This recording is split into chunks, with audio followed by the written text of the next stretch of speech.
Hello, welcome back to yours lovingly.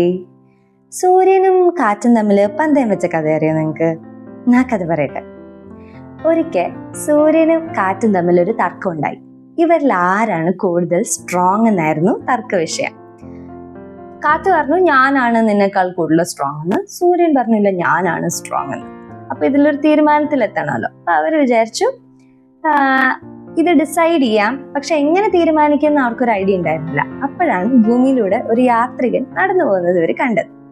അപ്പം കാറ്റ് ഒരു ഐഡിയ പറഞ്ഞു, ഒരു കാര്യം ചെയ്യാം, ആ യാത്രികന്റെ കഴുത്തിൽ ഒരു ഷോൾ ഉണ്ട്, നമ്മളിൽ ആരാണോ ആ ഷോള് അയാളിൽ നിന്ന് വേർപെടുത്തുന്നത് അവരാണ് കൂടുതൽ സ്ട്രോങ്.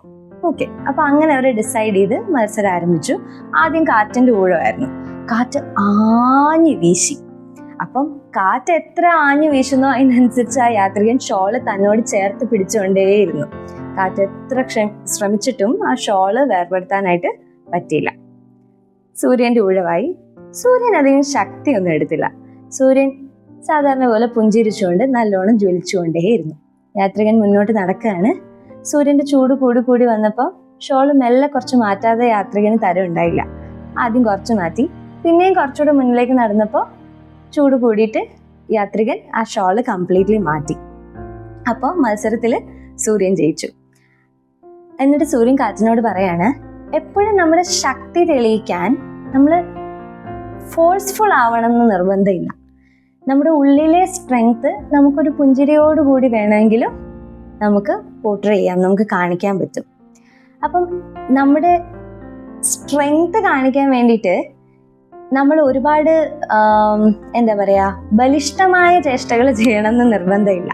കാരണം ഒരു ഭയങ്കര ടഫായൊരു സിറ്റുവേഷനിൽ ചിരിക്കുക എന്ന് പറയുന്നത് തന്നെ ഭയങ്കര സ്ട്രെങ്ത് വേണ്ടുന്നൊരു കാര്യമാണ്. ഇപ്പൊ ഈ അടുത്ത് നടന്നൊരു ഇൻസിഡന്റ് നമ്മളെല്ലാവരും അറിഞ്ഞതാണ് അല്ലെ, ആസിഫ് അലിയും രമേശ് നാരായണനും തമ്മിൽ. അപ്പൊ ആ സമയത്ത് ആസിഫ് അലി ഒന്ന് ഓവർ റിയാക്ട് ചെയ്തിരുന്നെങ്കിൽ ആ ഇഷ്യൂ എത്ര വലുതായേനെ. പക്ഷെ അദ്ദേഹം ഒരു പുഞ്ചിരിയിൽ അത് ഒതുക്കിയതുകൊണ്ട് അത് എത്ര ഡൈല്യൂട്ടായി പോയി. അപ്പൊ നമ്മുടെ ലൈഫിൽ പല സിറ്റുവേഷൻസിലും നമ്മൾ ഓവർ റിയാക്ട് ചെയ്യുമ്പോഴാണ് നമ്മൾ കൂടുതൽ സ്ട്രോങ് ആണെന്ന് നമ്മൾ തെറ്റിദ്ധരിച്ച് നമ്മൾ ഓവർ പവർ ചെയ്യാൻ ശ്രമിക്കുമ്പോൾ ശരിക്കും ചിലപ്പോഴൊക്കെ നമ്മൾ ചെറുതായി പോവുകയാണ് ചെയ്യുക. അപ്പൊ ആ സമയത്തൊക്കെ നമുക്കൊന്ന് പുഞ്ചിരിക്കാൻ ശ്രമിക്കുമെങ്കിൽ, അതായത് നമ്മുടെ ഉള്ളിലുള്ള ആ സ്ട്രെങ്ത്തിനെ നമുക്കൊരു പുഞ്ചിരിയോടുകൂടി കാണിക്കാൻ പറ്റുമെങ്കിൽ അതൊരു വലിയ വിജയമാണ്. പിന്നെ പുഞ്ചിരിക്ക് വേറെയും കുറേ ബെനിഫിറ്റ്സ് ഉണ്ട് കേട്ടോ. പണ്ട് തൊട്ടേ പറയില്ലേ ചിരി ആയുസ് കൂട്ടും എന്നൊക്കെ. നമ്മളിലുള്ള ആ പോസിറ്റിവിറ്റിയാണ് നമ്മൾ ചിരിയിലൂടെ പുറത്തേക്ക് കൊണ്ടുവരുന്നത്.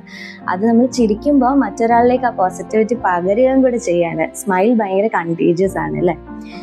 പിന്നെ നിങ്ങൾക്ക് ഓർമ്മയുണ്ടോ ഹെലൻ സിനിമയിൽ ഹെലൻ ആ ഓഫീസ് സ്പേസിൽ അകപ്പെട്ടു പോയി എന്നവർ തിരിച്ചറിയുന്നത് ആ ഓഫീസിലെ സെക്യൂരിറ്റി മുഖേനയാണ്. അപ്പൊ സെക്യൂരിറ്റി ഹെലൻ അവിടുന്ന് പോയിട്ടില്ല എന്ന് വിശ്വസിക്കാൻ കാരണം എന്നും അദ്ദേഹത്തിന് മറ്റുള്ള പലരിൽ നിന്നും ലഭിക്കാത്ത പോലുള്ളൊരു പുഞ്ചിരി ഹെലനിൽ നിന്ന് ലഭിക്കാറുണ്ടായിരുന്നു. അപ്പം അദ്ദേഹം പറയാണ്, ഇന്ന് എനിക്ക് ആ ചിരി ലഭിച്ചിട്ടില്ല, അപ്പൊ ആ കുട്ടി ഇന്ന് ഇവിടുന്ന് പോയിട്ടുണ്ടാവാനുള്ള സാധ്യതയില്ല. അങ്ങനെയാണ് ഹെലൻ അതിനകത്ത് അകപ്പെട്ടു പോയിരിക്കാമെന്ന് വിചാരിച്ച് അവരവിടെ സെർച്ച് ചെയ്യുന്നത്. അപ്പോൾ ഒരു ചിരിയാണ് ഹെലന്റെ ജീവൻ രക്ഷിച്ചത്. അപ്പോൾ പുഞ്ചിരിക്ക് നല്ല പോസിറ്റീവ് ഇഫക്ട്സും ഒരുപാട് ഗുണങ്ങളും ഉണ്ട്. അതുകൊണ്ട് ചിരിക്കാനൊന്നും പിശുക്ക് കാണിക്കണ്ട കേട്ടോ, ചിരിച്ചോണ്ടേയിരിക്കും. Bye bye.